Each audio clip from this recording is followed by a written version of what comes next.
हरे राम राम राम हरे हरे। आज कथानो अंतिम दिवस। अंतिम दिवसनी अंदर उपस्थित आप सौ भक्तों स्वागत है। આપણે પહેલા ભગવાનનું કીર્તન કર્યું અને જ્યારે ભગવાનનું કીર્તન થતું હોય ને ત્યારે તાળી પાડવી જરૂરી છે। ભગવાનનું કીર્તન થતું હોય ને જો આપણા હાથ બાંધેલા હોય, તમે જો ભગવાનના કીર્તનની અંદર નિત્ય જે તાળી પાડે છે ને, તો અત્યારે તમારા હાથના જે રેખા છે એના ફોટા પાડી લેવાના મોબાઈલમાં, અને 1 વર્ષ પછી તમે જોજો તમારી રેખા બદલાઈ ગઈ છે। કારણ કે ભગવાનના કીર્તનની અંદર એ પ્રભાવ હોય છે, ભગવાનની વિશેષ કૃપા થાય છે આપણી પર, એ રેખા બદલાઈ જાય છે।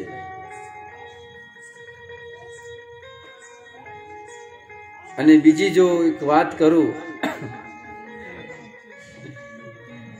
જે ભગવાનના કીર્તનમાં તાળી નથી પાડતો આખું જીવન પછી તાળી પાડ્યા કરે। કારણ કે ભગવાન કહે છે મારા કીર્તનમાં તાળી નથી પાડી ને, એટલે જ્યાં ભગવાનનું કીર્તન થતું હોય ત્યાં તાળી જરૂર પાડવી જોઈએ।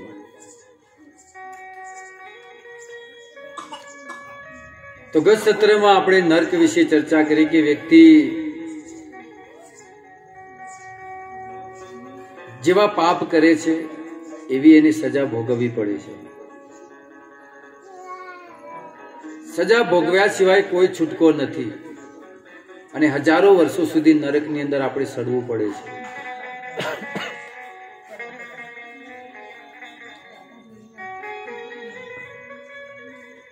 28 પ્રકારના નરકનું વર્ણન આપણે અહીંયા કર્યું। અને ભક્તો, નર્ક જે છે એ કોઈ બીવરાવા માટેની વસ્તુ નથી, એ સત્ય વસ્તુ છે। જો સ્વીકારી લેશો, માની લેશો અને અત્યારથી ભક્તિ કરશો તો એમાં જવું નહીં પડે, અને જો ભજન નહીં કર્યું તો પછી જવું તો પડશે જ।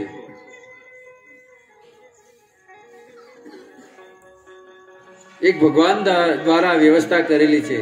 તમે જો એક સિટીનું નિર્માણ થાય, કોઈ શહેર બને, તો તમે જો સૌથી પહેલા શું બને છે?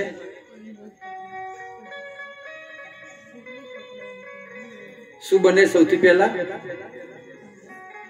જેલ બને છે।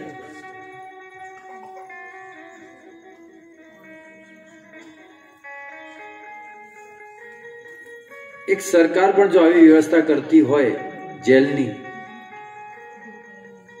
તો અનંત કોટી બ્રહ્માંડનો નાથ એની કોઈ વ્યવસ્થા નહીં કરી હોય?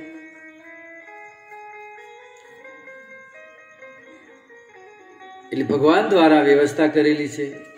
જે વ્યક્તિ ભજન નથી કરતા, ભક્તિ નથી કરતા, પાપ કરે છે, એ દરેક પાપી લોકો નરકની અંદર જાય છે।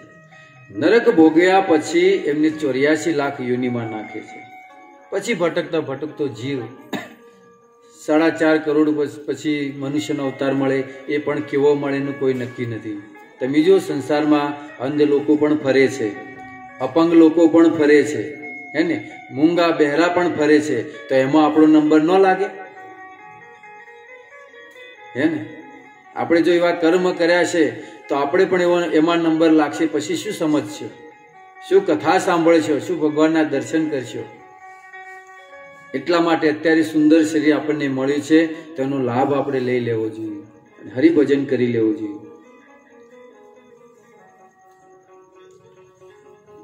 તો કાલે આપણે નરકની ચર્ચા કરી, તો નરકનું વર્ણન સાંભળીને પરીક્ષિત મહારાજના રોમટા ઉભા થઈ ગયા, એમના રૂવાડા ઉભા થઈ ગયા કે સુખદેવ ગોસ્વામી, આટલું ભયાનક છે નરક? હવે વ્યક્તિ નરકમાં તો જાય છે, સજા ભોગવે છે, પરંતુ આ નરકથી બચવાના કોઈ ઉપાય તો હશે કે નહીં? આજે આપણે નરકથી બચવાના ઉપાય લેવાના છે, અને આજની કથા ધ્યાનપૂર્વક સાંભળવાની છે। કારણ કે 5 દિવસની કથાનો સાર આજે છે। અંતિમ દિવસે સાર હોય। જે વ્યક્તિ કદાચ આગળના 4-5 દિવસ ન સાંભળી હોય, સપ્તાહ હોય, તો એનો લાસ્ટમાં જો સાર પણ સાંભળી લે ને, તો પણ એને પૂરેપૂરી કથા સાંભળવાનું ફળ પ્રાપ્ત થાય છે. તો પરીક્ષિત મહારાજ પૂછે છે, અધુનેહ મહાભાગ યથેવ નરકા નર નાના ઉગ્ર યાતનાના યાદ તન્મે વ્યાખ્યાત તુમર હસી. હે સુખદેવ ગોસ્વામી, આ નરકની યાતનાથી બચવાનો કોઈ ઉપાય ખરો? ભક્તો, પરીક્ષિત મહારાજને શ્રાપ લાગ્યો તો 7 દિવસનો. હવે જે આ નરકથી બચવાનો જે ઉપાય પૂછી રહ્યા છે ને, એ કોની માટે પૂછી રહ્યા છે? આપણા માટે. કારણ કે એ તો કથા સાંભળતા હતા, ભગવાનની કથા, એ પણ ગંગા કિનારે. અને જે કથા વક્તા હતા એ સાક્ષાત વેદવ્યાસજીના પુત્ર જે સુખદેવ ગોસ્વામી છે, એ એમને કથા સંભળાવી રહ્યા હતા. તો કોઈની તાકાત છે યમ લોકોની કે એમને લઈ જાય, હાથ પણ લગાવે. છતાં પણ પરીક્ષિત મહારાજ અહીંયા પૂછે છે કે ઉપાય ખરા? એ ભક્તો ઉપાય આપણા માટે કહે છે, આપણા માટે પ્રશ્ન પૂછે છે કે કળિયુગના લોકો કળિયુગમાં ઘણા પાપ કરશે, અને આ જો નરકથી બચવાના ઉપાય નહીં જાણતા હોય તો નરકમાં બધા જશે અને નરકમાં સજા ભોગવશે ને સડશે. એટલા માટે એ નરકથી બચવાના કોઈ ઉપાય મને કહો. સુખદેવ ગોસ્વામી ઉત્તર આપતા કહે છે, ન ચેદિહેવા પચિતમ યથા હસ કૃતસ્ય કુર્યાત મનોક્ત પાણીભી ધ્રુવમ સવે પ્રેત્ય નરકાનુપેત્ય યે કીર્તિતા મે ભગવદ નિંદયાતના. પરીક્ષિત મહારાજ સુખદેવ ગોસ્વામી કહે છે કે હે રાજન, જે વ્યક્તિ મન વચન વાણી તથા શરીરથી કરેલા પાપોના મૃત્યુ પહેલા પ્રાયશ્ચિત કરી લેવું જોઈએ. મન વચન વાણીથી કોઈને અપશબ્દ બોલ્યા હોય તો વાણીથી પાપ થાય, શરીરથી પાપ કર્યું હોય, મનથી પાપ કરી હોય. આ કળિયુગની અંદર એક ફાયદો છે, જે લોકો મનથી પાપ કરે છે એની કોઈ સજા નથી આ કળિયુગની અંદર. પણ જો મનથી જો ભગવાનનું ભજન કરશો તો એનો લાભ છે. પણ દુર્ભાગ્ય એ છે કે આપણે મનમાંય સારું નથી વિચારી શકતા. હે ને, કેટલી આપણે દુર્ભાગ્ય છે કે મનની અંદર પણ સારું વિચારતા નથી. ચાલતા ચાલતા જતા હોય, પથ્થરમાં પગમાં ઠોકર લાગે તો ભગવાનનું નામ લેવું જોઈએ, એની જગ્યાએ મોઢેથી એવી નીકળે. બધાના અનુભવ છે, ઠોકર લાગે એટલે પછી ભગવાનનું નામ ન નીકળે, અપશબ્દ નીકળે. એટલે આપણું દુર્ભાગ્ય છે કે આપણે મનમાં પણ સારું નથી વિચારી શકતા. બાકી જો મનમાં પણ હરિનું ભજન કરીએ, ભગવાનનું સ્મરણ કરીએ તો એનું પણ ફળ મળે છે. તો અહીંયા કહે છે કે મન વચન વાણી શરીરથી કરેલા પાપોનું પ્રાયશ્ચિત મૃત્યુ પહેલા કરી લેવા જોઈએ. હવે અહીંયા એક સિદ્ધાંત મળે છે કે મૃત્યુ પહેલા કીધું છે, મૃત્યુ બાદ પછી કોઈ કશું કરી શકતું નથી. પછી શું હોય? ભોગવવાનું હોય છે. મૃત્યુ આવે એના પહેલા આપણે કર્મ કરવાના હોય છે, મૃત્યુ પછી એનું ભોગવવાનું હોય છે. જેવી રીતે તમે 12 વર્ષ સુધી ભણો, મહેનત કરો, લગાતાર કોલેજ કરો અને એન્જિનિયર કે ડોક્ટર બની જાઓ એકવાર, પછી શું કરવાનું છે? પગાર આવે ને વાપરવાનો ને એને, પછી તો કોઈ મહેનત નથી. જેટલી મહેનત ભણવામાં થાય છે ને એટલી મહેનત નોકરી મળ્યા પછી નથી કરતા. કરે છે એટલી મહેનત કરવી પડે છે. બેંકમાં નોકરી લેવા માટે કેટલું ભણવું પડે છે, અને એ બેંકમાં નોકરી મળ્યા પછી તમે જુઓ એટલી મહેનત નથી હોતી. એટલે જ્યાં સુધી જ આપણું આ શરીર છે, મૃત્યુ પહેલા ભગવાનનું ભજન કરી લેવું જોઈએ. નહીં તો પછી શું હોય છે? પછી ભોગવવાનું હોય છે, પછી નવા કર્મ કોઈ કરી શકીએ નહીં. એટલા માટે કહે છે કે પ્રાયશ્ચિત પહેલા મૃત્યુ પહેલા પ્રાયશ્ચિત કરી લેવું જોઈએ. તો પરીક્ષિત મહારાજ ઉત્તર આપતા કહે છે દ્રષ્ટા સુતાભ્યામ યત પાપમ જાનનમ અપી આત્મનો હિતમ કરોતિ ભૂયો વિવશ પ્રાયશ્ચિતમ અથો કથમ.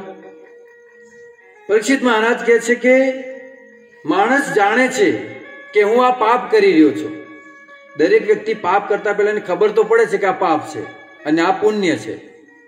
એટલી તો ખબર પડે ને કે ભાઈ હું મારાથી આ જે થયું એ પાપ થયું છે.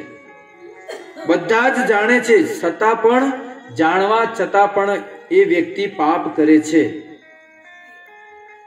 જાણ્યા છતાં પણ પાપ કરે છે તો પ્રાયશ્ચિતનો શું અર્થ? જાણી જોઈને પાપ કરે છે તો એનો કોઈ અર્થ નથી. એટલે પ્રાયશ્ચિત મને યોગ્ય લાગતું નથી. જો અહીંયા બધું જ આવશે, તપસ્યા, યજ્ઞ અને બધું જ આવશે, પણ સૌથી શ્રેષ્ઠ જે ઉપાય છે સુખદેવ ગોસ્વામી અંતમાં કહે છે. સુખદેવ ગોસ્વામી કહે છે કે કર્મણા કર્મ નિર્હારો નહીં આત્યંતિક ઇષ્યતે અવિદ્યત અધિકારિત્વાત પ્રાયશ્ચિતમ વિવર્ષનમ. કે વ્યક્તિ કર્મ કરે છે, કોઈ સારા કર્મ કરે, પણ રાજન સારા કર્મથી જે પાપ કર્મ કર્યા છે એને મિટાવી શકાતા નથી. પુણ્ય કર્મ કરે, પુણ્યવાળા કર્મ, તો એ પુણ્યથી પાપને કાપી શકાતું નથી.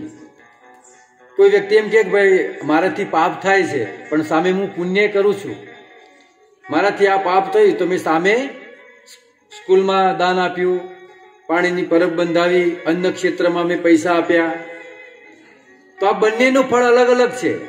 પાપની પણ સજા મળશે અને પુણ્ય કરીશું તો એની પણ સજા મળશે, એનું પણ ફળ મળશે. એટલે પુણ્ય દ્વારા પાપને કાપી શકાતું નથી. ઉદાહરણ આપણે અહીંયા આપે છે કે એક કૂતરો હોય, હવે પાપના કારણે એ કૂતરો બન્યો, એને કૂતરાની યોની મળી, પણ સાથેના પુણ્ય હતા એટલે ક્યાં ગયો? એ ધની પરિવારના ઘરમાં, સુખી પરિવારના. એટલે તમે જો મર્સડીમાં પગ કાઢીને બેઠા હોય અને આપણને જોતા જો 32 લાખની ગાડીમાં બેઠો છું, એને પગ કાઢીને મોઢું બહાર કાઢીને કેવા બેઠા હોય, જીભ કાઢીને. એક માણસ છે, માણસની યોની મળી છે, પણ એ ગરીબ છે. અને પેલો કૂતરો પાપના કારણે કૂતરો બન્યો, પણ પુણ્યના લીધે ધીરુભાઈ અંબાણીના, જે મુકેશભાઈ અંબાણી છે ને, એમના ઘરમાં ગયો. જે હજારો કરોડનું ઘર છે, કેટલી સિક્યુરિટી ટાઈટ છે, એવા કાચના મહેલની અંદર કૂતરા ફરે, બેડરૂમમાં સૂવે છે. આપણે જે બિસ્કિટ ન ખાઈ શકીએ એ બિસ્કિટ કૂતરા ખાય છે. તો આપણે એનાથી જેલા. એટલે અહીંયા ઉદાહરણ કેટલું સુંદર આપ્યું. એટલે કહે છે કે પુણ્યથી પાપને કાપી શકાતું નથી. અને બીજી કે જે આ શાસ્ત્રમાં જે પ્રાયશ્ચિતના જે ઉપાય બતાવ્યા છે ને, એ અજ્ઞાની લોકો માટે છે. જેને જ્ઞાન નથી એ લોકો માટે છે આ ઉપાય બધા. કારણ કે જ્ઞાન વગરનો વ્યક્તિ કોની સાથે સરખાવે છે ખબર છે? વૈશાખાનંદન. વૈશાખાનંદન નો અર્થ શું થાય ખબર છે? આ સંસ્કૃત શબ્દ છે વૈશાખાનંદન. આપણી ભાષામાં કઈ તો ગધેડા. જેની પાસે જ્ઞાન નથી એ ગધેડા સમાન છે. હવે ગધેડાને એટલી ખબર નથી હોતી કે મને મારો માલિક એક આટલો પૂળો નાખે છે, થોડી અમથી ચાર નાખે છે, અને આટલો આટલો માલ થાપી થાપીને હું મહેનત કરું છું, તો એના બદલામાં મને મળે છે શું? થોડી ચાર અને થોડો ઘાસ ચારો મને મળે છે. એને ખબર નથી હોતી. એવી જ રીતે આજે પણ મનુષ્ય રાત દિવસ મહેનત કરે છે, ઘણા પૈસા ભેગા કરે છે, પણ રાત્રે ખાય છે કેટલું? 4 રોટલી ખાય છે. મહેનત કેટલી કરે છે? જોઈએ છે 4 રોટલી જ માણસને, 4 થી વધારે નહીં, પણ મહેનત કેટલી કરે છે? તમે જો હાથીને કેટલું બધું જોઈએ, પણ કઈ જોયું નોકરી જતા? કે સવારમાં ઓફિસ ગયો પહેલી બસ પકડીને બધાને મળી જાય છે. આપણને ખાલી એક મનમાં ગ્રંથિ બંધાઈ ગઈ છે કે જો મહેનત નહીં કરીએ તો શું ખાશું. પણ જો ભગવાનનું ભજન કરતા હોઈએ, હરિના ભરોસે હોઈએ ને, અને આપણને શું લાગે છે આપણે ઘર ચલાવીએ છીએ, આપણી કોઈ એવી લાયકાત નથી કે આપણે ઘર ચલાવીએ, એ તો એ ચલાવે છે, એના હાથમાં છે બધું. એટલે કહે છે કે જેને જ્ઞાન નથી એ પશુ સમાન છે. ગીતામાં પણ ભગવાને કીધું છે, નમા દુષ્કૃતિનો મોટા પ્રબધ્યંતે નરાધમા માયા પહ્યત જ્ઞાના આશ્રમ ભાવમાશ્રિત. જે વ્યક્તિ પોતાના જીવનના સાચા લક્ષ્યને નથી જાણતો એ વ્યક્તિને શું કીધું છે? દુષ્કૃતિનો મૂઢ. એ વ્યક્તિ મૂઢ છે. આપણે જીવન જીવી રહ્યા છીએ પણ લક્ષ્ય શું છે કોઈને ખબર નથી. કોઈ વ્યક્તિ ગાડી લઈને જતો હોય 80 ની સ્પીડમાં, પછી એને ઉભો રખાવો, ભાઈ ક્યાં જાય છે કે એ ખબર નથી, પણ નીકળ્યો છું ઘરેથી પણ ખબર નથી ક્યાં જવું છે. આપણું જીવન એવું જ છે. જન્મ તો મળી ગયો પણ લક્ષ્ય ક્યાંય નથી. લક્ષ્ય છે ભગવાનની પ્રાપ્તિ. એટલે પરીક્ષિત મહારાજ કહે છે કે પ્રાયશ્ચિતનો ઉપાય મને યોગ્ય લાગતો નથી. અને તમે જે જ્ઞાનની વાત કરી એ જ્ઞાન સુખદેવ ગોસ્વામી કહે છે કે જ્ઞાન પ્રાપ્ત કરવું એ સૌથી મોટો ઉપાય છે. કારણ કે જેને જ્ઞાન નથી એ મૂઢ છે. એટલે જ્ઞાન પ્રાપ્ત કરવું જોઈએ. હવે જે વ્યક્તિને ખબર પડે કે ભાઈ આ દૂધની અંદર ઝેર નાખેલું છે, ખબર પડી જાય તો એ ન પીવે તો જીવન બચી જાય. પણ ખબર ન હોય અને એક દૂધ પી જાય તો શું થાય? મૃત્યુ થઈ જાય. એટલા માટે સુખદેવ ગોસ્વામી કહે છે કે જ્ઞાન સૌથી ઉત્તમ માર્ગ છે. પણ એને પણ કાપતા પરીક્ષિત મહારાજ કહે છે કે મને આ માર્ગ પણ ઠીક લાગતો નથી. જ્ઞાન માર્ગ પણ મને ઠીક લાગતો નથી. કેમ કે દારૂની બોટલ ઉપર, ગુટકાની પડીકી ઉપર, તમાકાની પડી ઉપર લખેલું છે કે આ વસ્તુનું સેવન કરવાથી કેન્સર થાય છે. બધા જ જાણે છે ને, છતાં પણ લોકો એનું સેવન કરે છે. જાણી જોઈને ખબર પડે છે કે આની પર લખેલું છે કે ભાઈ આ વસ્તુનું સેવન કરવાથી, વ્યસન કરવાથી કેન્સર થાય છે, છતાં પણ લોકો ખાય છે. એટલે આ જ્ઞાન માર્ગ પણ મને યોગ્ય લાગતો નથી. પરંતુ આ જ્ઞાન ટકે કેવી રીતે એનો ઉપાય બતાવો. તો સુખદેવ ગોસ્વામી કહે છે, તપસા બ્રહ્મચર્યેણ સમેન ચ દમેન ચ ત્યાગેન સત્ય શોચાભ્યામ યમેન નિયમેન વા. સુખદેવ ગોસ્વામીએ કીધું કે નરકથી બચવા માટે તપસ્યા કરવી જોઈએ. ત્રીજો ઉપાય, પહેલો પ્રાયશ્ચિતનો, બીજો જ્ઞાનનો, અને ત્રીજો ઉપાય બતાવે છે કયો? તપસ્યાનો. કે તપસ્યા વ્યક્તિ કરવી જોઈએ, બ્રહ્મચર્યવતનું પાલન કરવું જોઈએ, યમ નિયમનું પાલન કરવું જોઈએ. કારણ કે જે બ્રહ્મચર્યવતનું પાલન કરે છે એને જ્ઞાન બહુ હોય છે. તમે જો સ્વામી વિવેકાનંદજી એ બ્રહ્મચારી હતા, અખંડ બ્રહ્મચારી હતા. એ પુસ્તકને ખાલી આમ નજર મારીને તો એમને યાદ રહી જતું. એટલે કે છે કે દાન કરવું જોઈએ, બ્રહ્મચર્યવતનું પાલન કરવું જોઈએ, સત્ય બોલવું જોઈએ, શાસ્ત્ર સાંભળવા જોઈએ, પવિત્ર રહેવું જોઈએ અને યમ અને નિયમોનું પાલન કરવું જોઈએ. તો આ બધા નિયમનું પાલન કરશે તો બધા પાપથી મુક્ત થઈ જશે. એના બધા જ પાપ બળીને ભસ્મ થઈ જશે. જેવી રીતે દાવા અગ્નિની અંદર વાંસ બળીને ભસ્મ થઈ જાય છે. જંગલની અંદર બંને વાંસ સામે સામે ટકરાય એટલે શું થાય? અગ્નિ ઉત્પન્ન થાય. અને એનાથી આખું જંગલ બળીને ભસ્મ થઈ જાય છે. એટલે સુખદેવ ગોસ્વામી કહે કે જેવી રીતે જંગલની અંદર આગ લાગવાથી વાંસ બળીને ભસ્મ થઈ જાય છે, એવી રીતે બધા જ પાપ બળીને ભસ્મ થઈ જાય છે યમ નિયમનું પાલન કરવાથી, તપસ્યાથી. પરીક્ષિત મહારાજ કહે છે કે મને આ પણ યોગ્ય લાગતો નથી. તમે એમ કહો છો કે તપસ્યા કરવાથી, દાન કરવાથી બધા પાપ બળીને ભસ્મ થઈ જાય છે. વાત સાચી છે, પાપ કે બળે છે, પણ પાપ કરવાની જે વૃત્તિ છે એ બળતી નથી. જેવી રીતે વાંસ તો બળી ગયો, પણ ચોમાસામાં વરસાદ પડવાથી ફરી ઉગે છે, હે ને? ચોમાસાના વરસાદ પડવાથી એ બળી ગયેલા વાંસમાંથી ફરીથી અંકુશ ફૂટે છે, એટલે ફરી વાંસ ઉગી જાય છે. એટલા માટે પાપ તો બળે છે, પણ પાપ કરવાની વૃત્તિ બળતી નથી. એટલા માટે એવો કોઈ ઉપાય બતાવો કે પાપ પણ બળે અને પાપ કરવાની વૃત્તિ પણ બળી જાય. અને એક બીજું બહુ સુંદર ઉદાહરણ આપ્યું કે તમે તપસ્યાની વાત કરી તો સોબરી ઋષિ એક નદીની અંદર 60,000 વર્ષ સુધી તપસ્યા કરી હતી.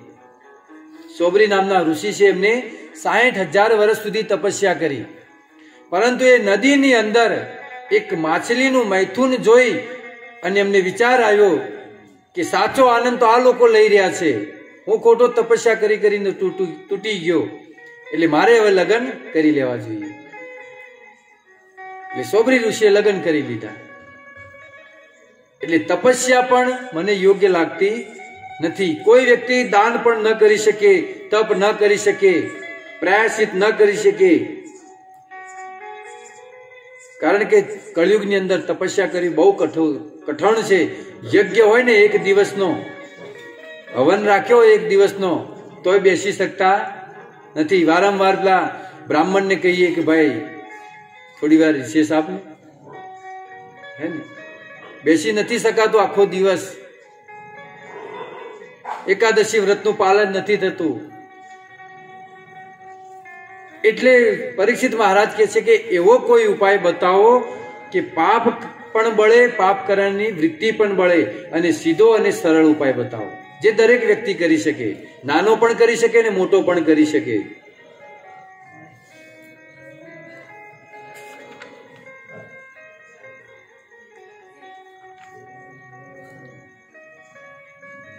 એટલે એમને ઉત્તર આપતા કહે છે સુખદેવ ગોસ્વામી, પરીક્ષિત મહારાજ કીધું કે એવો કોઈ ઉપાય ખરો સરળ અને સીધો જે દરેક કરી શકે, વૃદ્ધ પણ કરી શકે, બાળક પણ કરી શકે? એટલે સુખદેવ ગોસ્વામી કીધું કે હા, એ ઉપાય છે.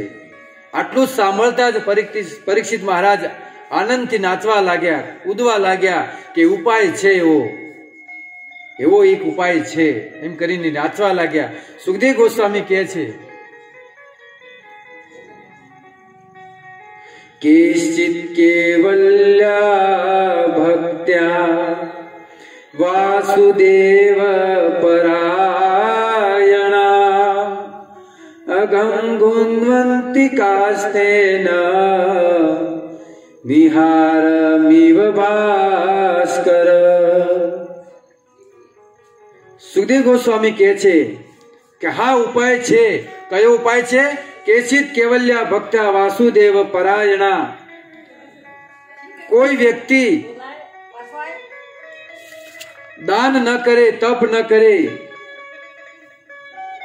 જ્ઞાન ન લે, પરંતુ માત્ર ને માત્ર જો ખાલી ભગવાન શ્રી કૃષ્ણની ભક્તિ કરે ને તો બધા જ પાપથી મુક્ત થઈ જશે. હરે કૃષ્ણ કૃષ્ણ કૃષ્ણ હરે હરે, હરે રામ રામ રામ હરે હરે. અહીંયા શું કીધું? કેચિત કેવલ્યા ભક્ત્યા. આ સિદ્ધાંત સમજવા જેવો છે. અહીંયા એમ નથી કીધું કેચિત કેવલ્યા ભક્ત્યા વાસુદેવ પરાયણા કીધું છે. શિવ પરાયણા, ગણેશજી પરાયણા એ કીધું નથી. અંબાજી પરાયણા, હે ને, ગોગ મહારાજ પરાયણા, આ બધું કાંઈ કીધું નથી. શું કીધું છે?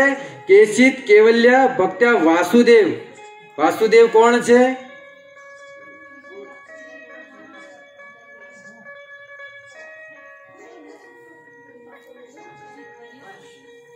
હરે કૃષ્ણ કૃષ્ણ કૃષ્ણ હરે હરે, હરે રામ રામ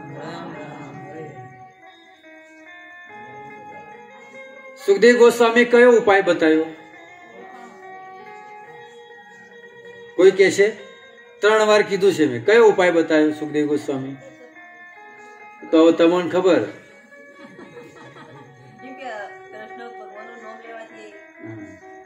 કેચિત કેવલ્યા ભક્ત્યા વાસુદેવની ભક્તિ કરવાની કીધું છે.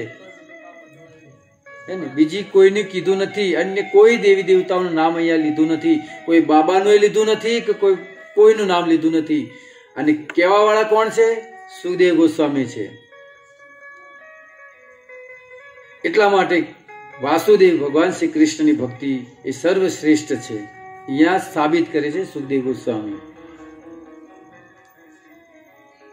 અમે એક જગ્યાએ કથા કરવા ગયા હતા, એટલે અમે એમને કીધું કે તમે ભગવાન કૃષ્ણનું ભજન કરો, સર્વશ્રેષ્ઠ ભક્તિ કૃષ્ણની છે. એટલે કે ના, અમાર તો ગોગ મહારાજ છે, અમાર તો કે બાપા બેઠા છે. અરે પણ ગોગ મહારાજની અંદર એક કેપેસિટી નથી કે તમને મુક્તિ આપી શકે.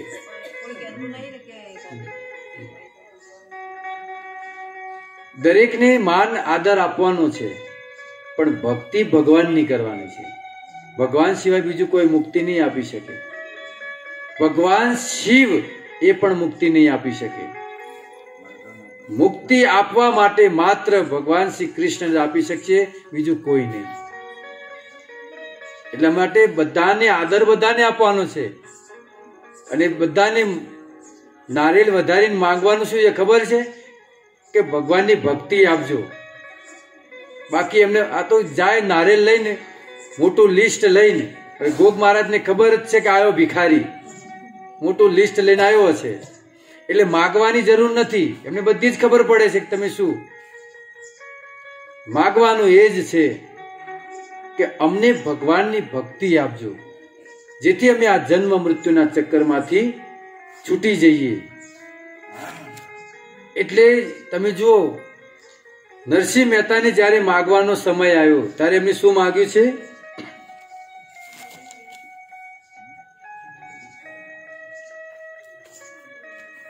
ભગવાન શિવ પ્રગટ થયા અને શિવજીએ કીધું કે માંગ બેટા, શું જોઈએ છે તારે?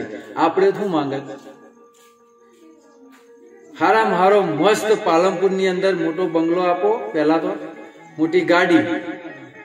પણ જો અહીંયા નરસિંહ મહેતા માંગે છે સુધ ભગતિ વધે મારી પુરાણી મજેવી. સુધ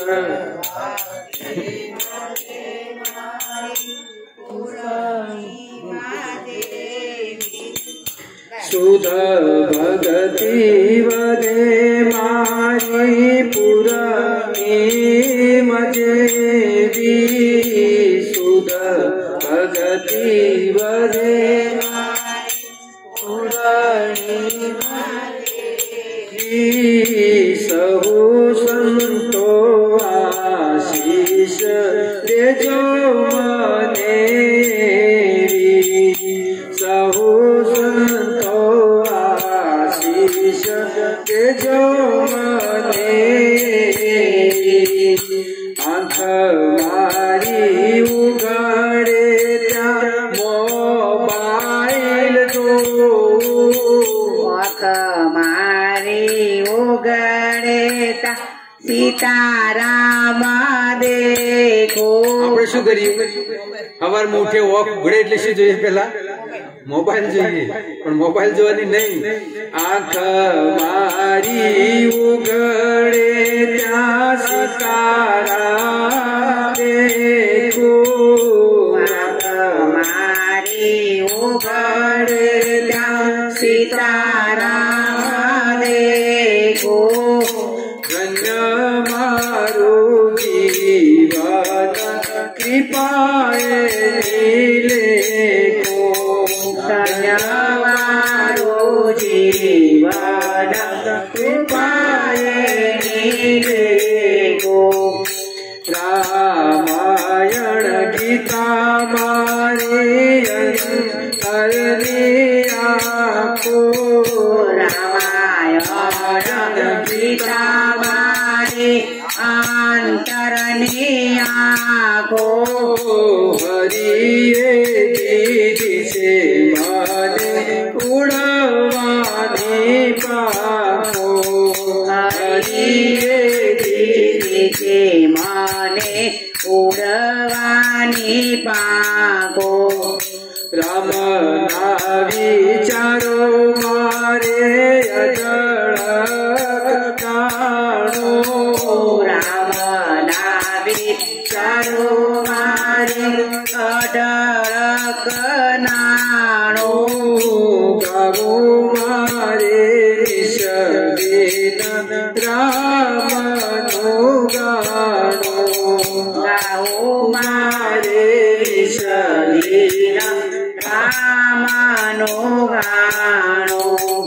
પ્રભુના ભક્તો મારે સકાને સબંધી પ્રભુના ભક્તો મારે સકાને સંબંધી તૂટી ગ્રંથિ તૂટી મારી માયાની બંધી તૂટી ગ્રંથિ તૂટી મારી માયાની ગ્રંથિ આંખ મારી ઉગાડે ત્યાં સીતારામ દેખો આંખ મારી ઉગડે ત્યાં સીતારામ દેખો ધન્ય મારું જીવન કૃપાએ દેખો ધન્ય મારું જીવન કૃપાએ નિલેખો નરસિંહ મહેતાએ માંગ્યું કે શુદ્ધ ભક્તિ વધે મારી કેવી પૂર્ણિમાની જેમ, આપણી જેમ નહીં અમાવસ્યાની જેમ. આપણી ભક્તિ કેવી છે? ધીરે ધીરે અમાવસ્યા તરફ જાય, અમાસની જેમ, અંધારિયાની. પણ નરસિંહ મહેતા કહે છે કે મારી ભક્તિ દિવસે ને દિવસે પૂર્ણિમાની જેમ વધે. આવું એમને નરસિંહ મહેતાએ માંગ્યું છે અને ત્યારે એમની કૃષ્ણ ભક્તિ મળી છે. શિવજીએ એમને કૃષ્ણ ભક્તિ આપી છે. તો આપણે પણ એ જ માંગવાનું છે દરેક દેવી દેવતાઓ પાસે કે અમને કૃષ્ણની ભક્તિ આપજો. બીજું કાંઈ નથી માંગવાનું, કારણ કે આપણને માંગતા આવડતું નથી. આજે સ્પષ્ટ કહું છું, કોઈને માંગતા આવડતું નથી. સામે જઈને ઉભા થઈ જાઓ છો, આમ કરી દો, આમ કરી દો, ઓલું કરી નાખો એટલે તમે શેઠ થઈ જાય. ગોગ મહારાજને નોકર બનાયા. અને બીજી વસ્તુ એક થાય કે તમને વધારે ખબર પડે છે એમ ના કરતી, એટલે કહો છો કે આમ કરો, ઓલું કરો. હે ને, સીધે એ જ હિસાબ નીકળે કે આપણને વધારે ખબર પડે છે એમ ના કરતા. એટલે માંગતા આપણને આવડતું નથી, એટલે એમની પર છોડી દેવું. તમને જે યોગ લાગે કરો, તો કઈ ખરાબ તો કરવાના નથી આપણું. એટલે નરસિંહ મહેતાએ જે માંગ્યું એ માંગવાનું છે. તો અહીંયા ઉપાય એમને બતાવ્યો કે ભગવાન ભક્તિ કરવાથી બધા જ પાપથી મુક્ત થઈ જવાય છે. તો અમુક સંતોએ હાથ ઉપાડીને કીધું કે ખાલી ભક્તિ કરવાથી બધા પાપ બળી જાય, કે એ કેવી રીતે? એટલે સુખદેવ ગોસ્વામી કહે છે કે ભક્તિ કરવાથી જેટલું હૃદય શુદ્ધ થાય છે એટલું કોઈ અન્ય સાધનથી થતું નથી. તમે જુઓ, ઘર બાર છોડી, પુત્ર પત્ની ધન સંપત્તિ બધું જ છોડી અને હરિદ્વાર ત્યાં જતા રહ્યા હોય, અને ત્યાં જઈને બધું જ છૂટી ગયું પણ એક ગાંજો છૂટ્યો. ઘર બાર બધું છોડી દીધું પણ ગાંજાના ગુલામ થઈને બેઠા છે. પણ આ ધ્રુવને પૂછો કે ધ્રુવ ચા પીવાય? પૂછો, ધુલા ચા પીવાય? તો શું ફરક છે આમના પેલા હાઈટ વન નામ બેમાં? એ ગાંજા ઉડાવે છે અને ચા પીવાની ના પડે છે. ફરક શું છે? આ છે પવિત્રતા, આ છે શુદ્ધતા. એટલે કહે છે કે ભક્તિ કરવાથી જેટલી પવિત્રતા આવે છે, શુદ્ધતા આવે છે, એટલી અન્ય કોઈ માર્ગથી આવતી નથી.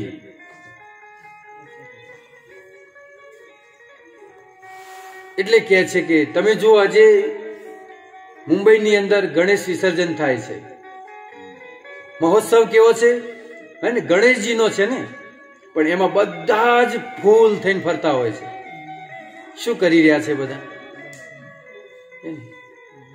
તમે જો અહીંયા ગામડાઓમાં ભજન થાય છે, ભજન થતા એક થાળી ફરતી હોય છે. એ શાની થાળી હોય છે? એ શું શીખે છે? શું ત્યાંથી વ્યસન કરતા? જ્યાં ભજન થતું હોય, ભક્તિ થતી હોય, ત્યાં વ્યસનથી મુક્ત થાય કે શીખે ત્યાંથી? ભજન ગાય અને મૂકી દે અને તરત જ બીડી સળગાવે. તો ભજન ગાયું શું તમે?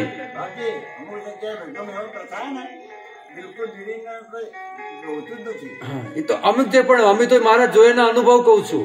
થાળી ફરતી જ હોય છે અને સતાર બીજાના હાથમાં આપીને તરત સળગાવે છે.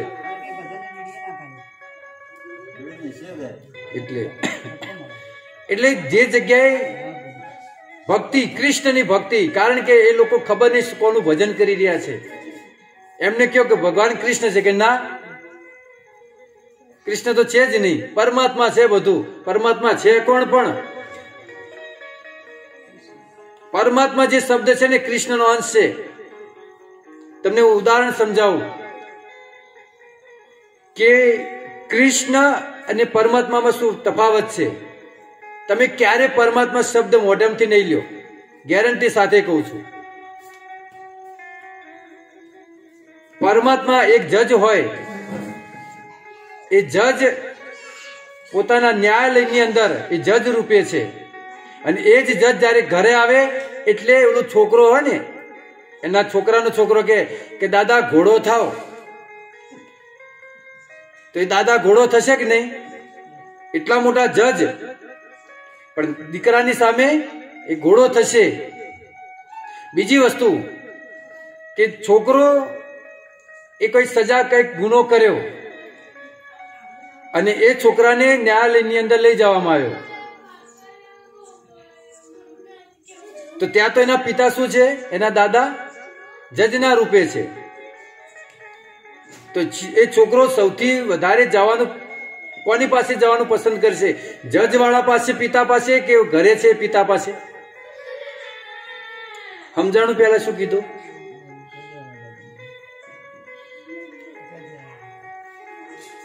જો જજ વાળા પિતા પાસે જશે તો ત્યાં તો સજા ફટકારશે, સજા મળશે. એટલા માટે જે પરમાત્મા છે ને, એ સજા આપવા માટે છે. અને કૃષ્ણ છે એ દયાળુ છે. પિતા પાસે જશે તો થોડી દયા મળશે, હે ને, થોડી રાહત મળશે. પણ પરમાત્મા જે ન્યાયાલય છે, જજ, ત્યાં દયા મળશે નહીં. એટલા માટે પરમાત્મા શબ્દ પણ લેતા વિચાર કરવો જોઈએ. એટલે જ કીધું છે કેવલ ભગવાન વાસુદેવ, કૃષ્ણનું નામ લેવાનું કીધું છે. આ તો શું આપણે જાણતા નથી એટલે.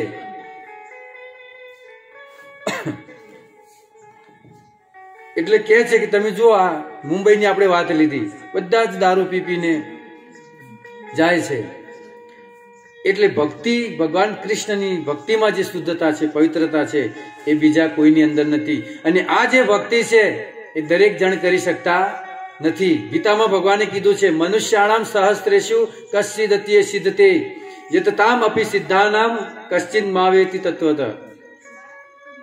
હજારો સિદ્ધોમાંથી કોઈ એક સિદ્ધિને પ્રાપ્ત થાય છે, અને લાખો સિદ્ધોમાંથી કોઈ એક મારા શરણે આવે છે.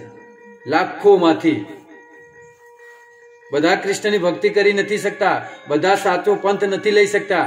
કારણ કે તમે જુઓ, સોનાની દુકાન હોય ત્યાં એક બે જ ગ્રાહક બેઠા હોય અને ઇમિટેશનમાં ભીડ લાગેલી હોય, હે ને. સાચી વસ્તુ ત્યાં બે જણ જ બેઠા હોય અને ઇમિટેશન નકલી મળતું હોય ત્યાં તો બાયોની લાઈન લાગેલી હોય છે.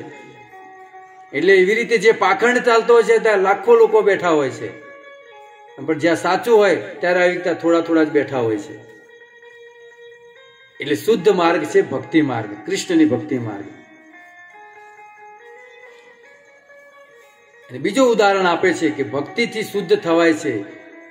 જેવી રીતે એક સોનાનો ઘડો હોય, એની અંદર દારૂ ભરી દો, પછી એને ગંગામાં નવરાવો, સરસ્વતીમાં નવરાવો કે જમનાજીમાં નવરાવો, શુદ્ધ થશે, પવિત્ર થશે, જ્યાં સુધી અંદર રહેલો દારૂ નહીં કાઢીએ તો.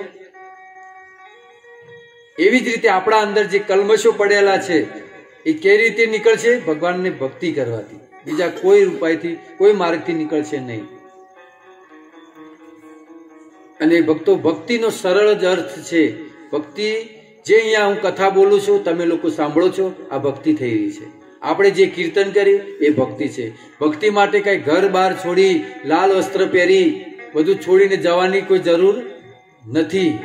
ઘરે રહીને ભજન થાય, પરંતુ સિદ્ધાંત એટલો સમજવાનો છે, ઘર ગૃહસ્થીમાં રહીએ પણ ઘરમાં આસક્ત નહીં. આસક્ત ખાલી ભગવાનમાં રહેવાનું છે. અને બહુ સુંદર ઉપાય બતાવ્યો સુખદેવ ગોસ્વામી કે માત્ર ભગવાનની ભક્તિ કરવાથી, અને ભગવાનની ભક્તિમાં માત્ર ભગવાનનું નામ લેવાનું છે. અને તુલસીદાસજી પણ કહે છે, કલિયુગ કેવલ નામ આધારા, સુમરી સુમરી ભવ ઉતરહી પારા. શું કીધું? કલયુગ કેવલ નામ આધારા. કલયુગ ની અંદર માત્ર ભગવાનનું નામ લેવાનું છે. ન તપસ્યા થશે, કશું નહીં થાય, માત્ર ભગવાનનું નામ લેવાનું છે. અને કયું નામ લેવાનું છે એ પણ અહીંયા કાલી સંતર ઉપનિષદ ની અંદર કીધું છે. હરે કૃષ્ણ કૃષ્ણ કૃષ્ણ હરે હરે, હરે રામ રામ રામ હરે હરે. ઇતિ ષોડશક નામના કલિકલ્મશ નાશનમ નાત પરતરોપાય સર્વે વેદેશુ દુષ્ટતા. આ જે મહામંત્ર કીધો એ મહામંત્રનું ઉચ્ચારણ કરવાનું છે. ઇતિ ષોડશક નામના, આ 16 શબ્દ વાળો જે મંત્ર છે એનું ઉચ્ચારણ કરવાનું છે. અને એનાથી જ કલિકલ્મશ નાશનમ, બધા કળિયુગના કલ્મશો બધા નાશ થશે અને એનાથી મુક્ત થવાશે. એટલે બધાએ ભગવાનનું ભજન કરવાનું છે, નામ લેવાનું છે. ઉલટા નામ જપત જગ જાના, વાલ્મીકીએ ભય બ્રહ્મ સમાના. માત્ર ભગવાનનું નામ લીધું અને નામ લેવાથી એ વાલ્મીકી બની ગયા. તો આ ગરુડ પુરાણમાંથી આપણે એક જ બોધ લેવાનો છે કે આપણાથી જીવનમાં ક્યારે કોઈ પાપ ન થાય, ક્યારે કોઈનું ખોટું ન થાય, અને હંમેશા જે કાર્ય કરીએ એ ભગવાનની સાક્ષી રાખીને કામ કરીએ, ભગવાનને અર્પણ કરીને કામ કરીએ, તો જ આ કથાનું ફળ પૂરેપૂરું મળશે. અને દરેકે આજની કથામાં કાંઈક ને કાંઈક વસ્તુ છોડવાની છે, દરેકે છોડવાની છે. એક વાર આવી રીતે પૂછ્યું મેં, હું ઘણી વાર કથામાં છેલ્લે કહું કે ભાઈ દરેકે કાંઈક ને કાંઈક છોડવાનું છે. એટલે ભાઈ ઉભા થઈને એમને પૂછ્યું કે ઉભા થાવ, તમે શું છોડ્યું આજથી? એટલે કે સત્સંગ. આજથી સત્સંગ છોડ્યો બાપુ. સત્સંગમાં જવું તો બધું છોડવું પડે કે, એટલે સત્સંગ છોડ્યો કે. એટલે આપણે એવું છોડવાનું નથી.